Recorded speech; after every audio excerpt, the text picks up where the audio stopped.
नमो तस् भगवतो अरहतो सम्मा संबुद्दस्स।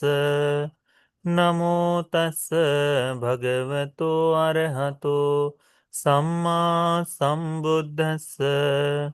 नमो तस् भगवतो अरहतो सम्मा संबुद्दस्स।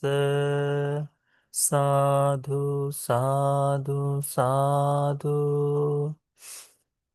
हमारे पूजनीय कल्याण मित्र गुरु भंती जी को हमारा सादर प्रणाम है। साधु साधु साधु। श्रद्धावान उपासक उपासिकागण, अभ्यास कर रहे हैं हम प्रातः में निदान संयुक्त का। इस निदान संयुक्त में बुद्ध वर्ग का अभ्यास कर रहे हैं, जिसमें पटिच्च समुत्पाद के बारे में भगवान ने विस्तार किया है। आज के सूत्र का नाम है गौतम सूत्र। कल तक हमने 7 बुद्धों के बारे में, तो 6 बुद्ध जो है, कल के अभ्यास में क्या किया हमने?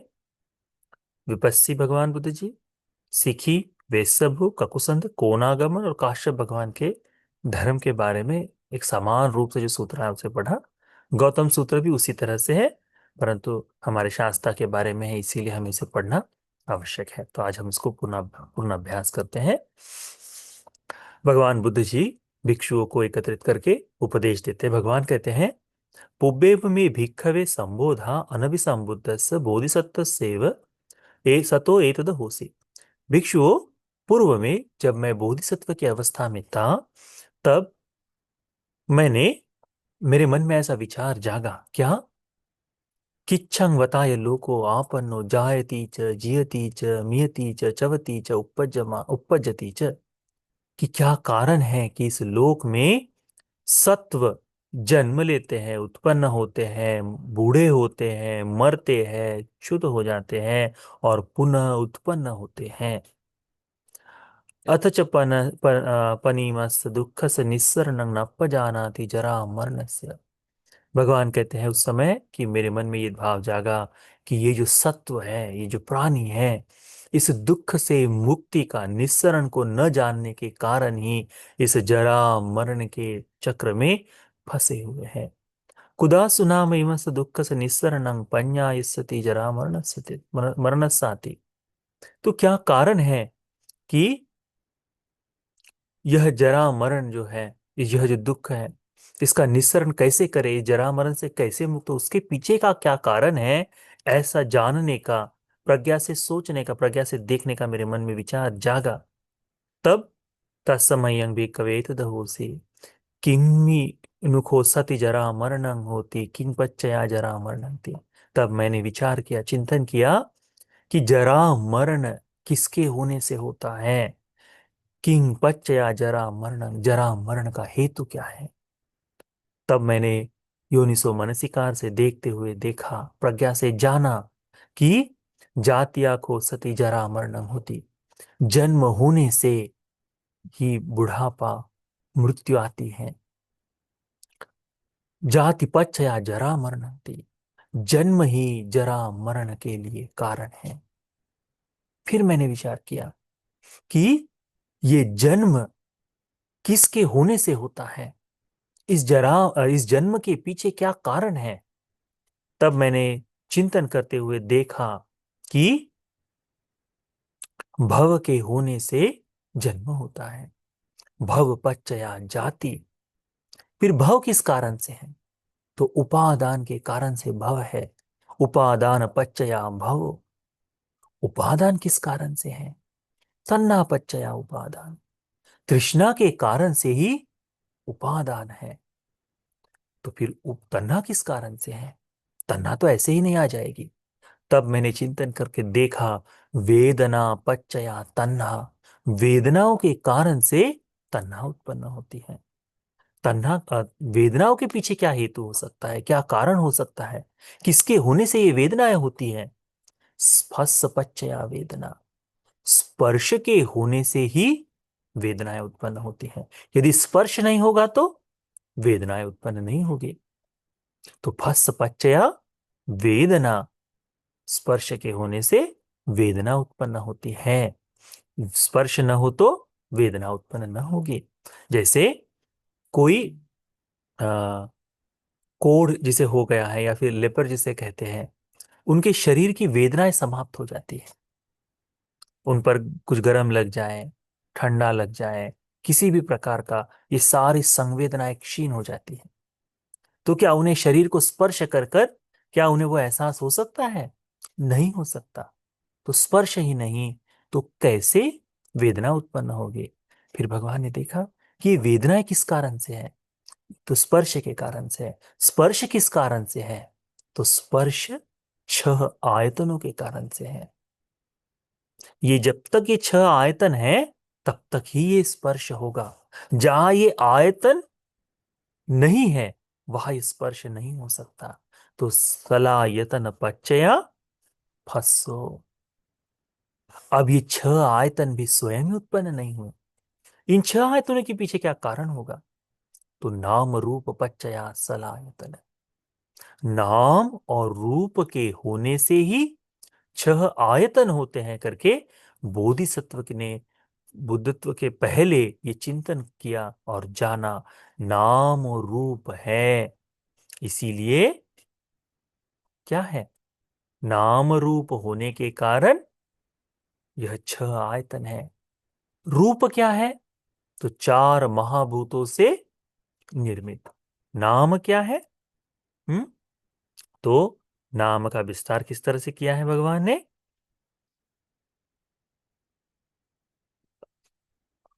हाँ, नाम का विस्तार किया है वेदना, उसके बाद में संज्ञा, उसके बाद में चेतना, स्पर्श और मनसिकार।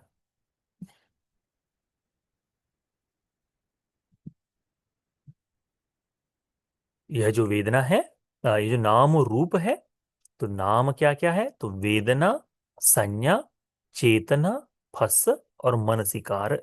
ये पांच वस्तु इकट्ठा जब हो जाती तब नाम तैयार होता है। ये वेदना इस बाकी वेदनाओं से भिन्न है। वह वेदना उस नाम के साथ जुड़ी हुई है। और चार महाभूतों से निर्मित यह शरीर रूप। तो यह नाम और रूप के कारण से ही छह आयतन उत्पन्न होते हैं। फिर ये नाम रूप अपने से उत्पन्न नहीं होता। किसके होने से नाम रूप उत्पन्न होता है? विज्ञान के होने से नाम रूप उत्पन्न होता है। विज्ञान पच्चया नाम रूप। विज्ञान के होने से नाम रूप है। नाम रूप स्वयं भी अस्तित्व में नहीं आता। नाम रूप के पीछे भी, विज्ञान के पीछे भी हेतु है, कारण है। वह क्या है? संखारा। संखार पच्चया विज्ञानम। संस्कार के कारण ही विज्ञान उत्पन्न होता है। फिर संस्कार किस कारण से उत्पन्न होते हैं? तब कहते तत्समयं भिक्खवे योनिसो मनसिकारा अहो पඤ्ඤाय अभिसमय। तब मैंने चिंतन करते हुए योनिसो मनसिकार से, प्रज्ञा से बोध किया। अविद्या खो सती संखारा होती। अविद्या के होने से संस्कार उत्पन्न होते हैं। अविद्या पच्चया संखारा थी। अविद्या के होने से ये संस्कार उत्पन्न होते हैं। तब भिक्षु मैंने ये जाना कि इति ही तंग अविद्या पच्चया संखारा। इस तरह से नाम रूप होते होते जाति जरा व्याधि मरण शोक परिदेव दुख दोमन सुपायासा उत्पन्न होता है। एवं तस इसी तरह से संपूर्ण दुख कंद का समुदय होता है करके बोधिसत्व ने उस समय बोध किया। जैसे ही बोध किया वैसे ही समुदय समुदय धर्म पर चिंतन करते करते कि ये बन रहा है, ये बन रहा है, ये बन रहा है, ये जीवन निर्मित हो रहा है, ये संसार का बंधन चक्र जो है बन रहा है। ऐसा चिंतन करते करते ही मेरे मन में, मैं मुझ में पहले न सुना गया धर्म चक्षु उत्पन्न हुआ, ज्ञान उत्पन्न हुआ, प्रज्ञा उत्पन्न हुई, विद्या उत्पन्न हुई, आलोक उत्पन्न हुआ। समुदाय धर्म का चिंतन करते हुए फिर भिक्षुओं मैंने बोधिसत्व की अवस्था में चिंतन किया कि किसके न होने पर जरा मरण नहीं होगा। किसके निरोध हो जाने से जरा मरण का भी निरोध हो जाएगा, वहां भी समाप्त हो जाएगा। तब मैंने देखा कि जन्म न होने पर जरा मरण नहीं हो, जन्म ही नहीं होगा तो व्यक्ति बूढ़ा कैसे होगा, कैसे मरेगा? तो जन्म के कारण ही बुढ़ापा मृत्यु है। जन्म ही न हो तो ये बुढ़ापा और मृत्यु नहीं होगे करके चिंतन किया। तब मैंने देखा जाति निरोधा जरा मरण निरोधो। जाति जन्म के निरोध होने से बुढ़ापा और मृत्यु भी निरोध हो जाता है। तब भिक्षुओं, एक एक करते हुए मैंने इसका चिंतन करते हुए देखा कि जन्म किस कारण से है। तो जन्म है भव के होने से। भव निरोधा जाति निरोधो। भव का निरोध हो जाने से जन्म का निरोध हो जाता है। भव किस कारण से है? तो उपादान से। उपादान निरोधा भव निरोधो। उपादान समाप्त हो जाए तो भव समाप्त हो जाता है। उपादान किस कारण से है? तो तन्ना के कारण से है। तो तन्ना निरोधा उपादान निरोधो। तृष्णा के खत्म होते ही उपादान खत्म हो जाते हैं। तृष्णा किस कारण से है? तो वेदनाओं के कारण से है। वेदना निरोधा तन्ना निरोधो। वेदना का निरोध होते ही तृष्णा का निरोध हो जाता है। फिर इस वेदना किस कारण से है? तो वेदना है स्पर्श के कारण से। फस निरोधा वेदना निरोध हो। स्पर्श का निरोध हो जाने से वेदना का निरोध हो जाता है। फिर स्पर्श किस कारण से है? तो स्पर्श है छह आयतनों के कारण से। जब तक ये छह आयतन है तब तक ये स्पर्श है। तो फस सलायतन पच्चया फस। तो सलायतन निरोधा फस निरोधो। छह आयतनों के निरोध हो जाना चाहिए से स्पर्श का निरोध हो जाता है। फिर छह आयतन किस कारण से है? तो नाम और रूप के कारण से है।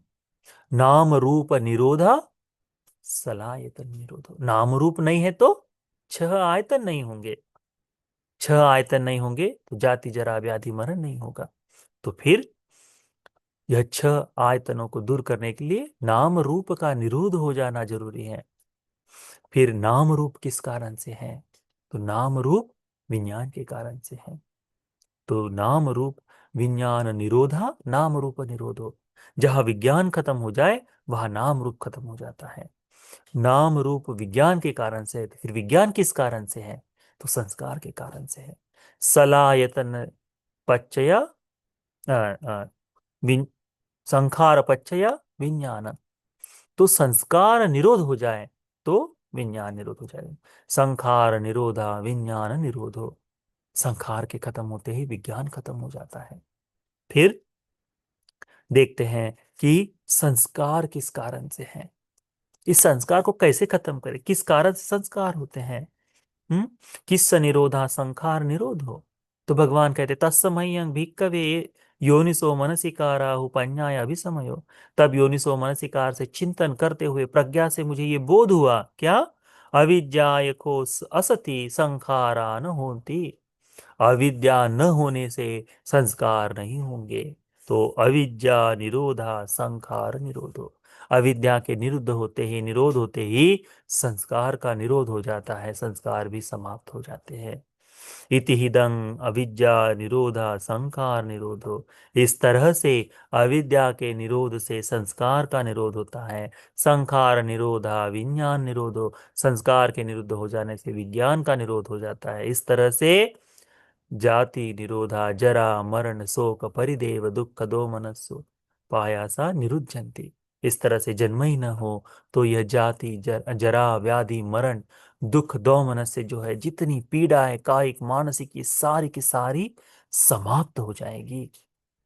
कहते हैं एवमेतस् केवलस दुख खंद स निरोध होते। इस तरह से संपूर्ण दुख खंड का, संपूर्ण दुख के समुदय का, संपूर्ण दुख पुंज का निरोध हो जाता है करके बोधिसत्व की अवस्था में चिंतन हुआ।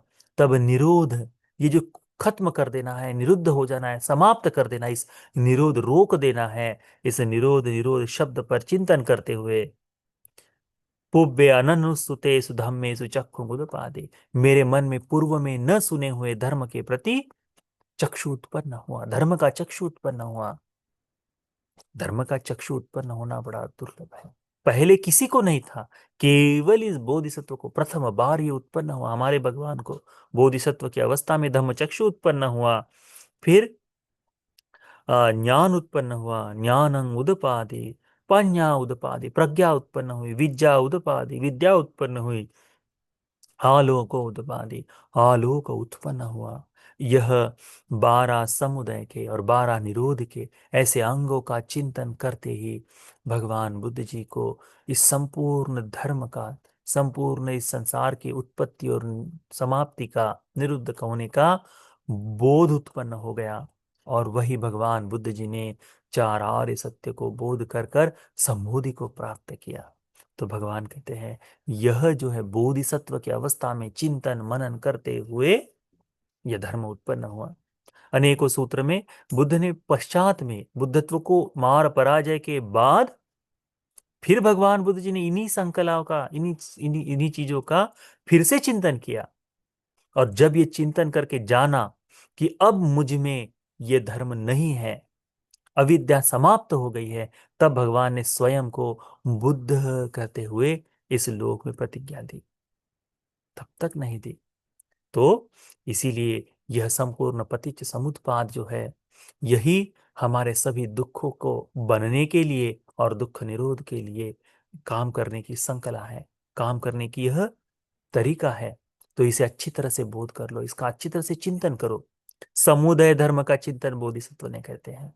तो समुदय आर्य सत्य जो है, यह आर्य सत्य है, उस तरह से समुदय है कि ये बन रहा है, बन रहा है, संस्कार संपूर्ण संसार बन रहा है, निरोध होना है, इसके समाप्त होने से सब कुछ समाप्त हो जाता है। इस तरह का चिंतन जो है वह, इसे जान लेने से हम भी पूर्णतः धर्म को बोध करने में सक्षम हो जाएंगे।